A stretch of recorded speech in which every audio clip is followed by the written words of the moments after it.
ব্রাউজারের address বারে লিখব image compressor. এই ইন্টারফেসের মধ্যে আমরা দুইভাবে আমাদের ছবিগুলোকে আপলোড করতে পারি। আমি এখানে আপলোড ফাইলসে এই অপশনে ক্লিক করছি এবং এখানে ক্লিক করার পরে আমি আমার এখানে ডাউনলোডস ফোল্ডারের মধ্যে দুইটি ছবি ডাউনলোড করে রেখেছি।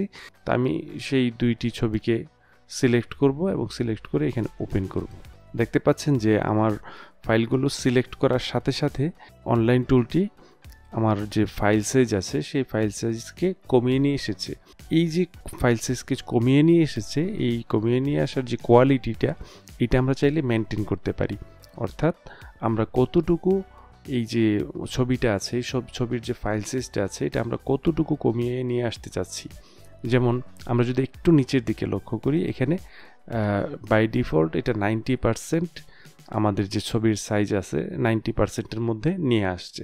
এখন আমরা যদি চাই যে আমাদের এই যে ছবির সাইজটা রয়েছে সেই ছবির সাইজটা আরও কমিয়ে নিয়ে আসতে যাচ্ছি, তো এজন্য আমরা এখানে সিম্পলি এখানে যে স্লাইডারটা রয়েছে সেই স্লাইডারটাকে উঠানামা করব।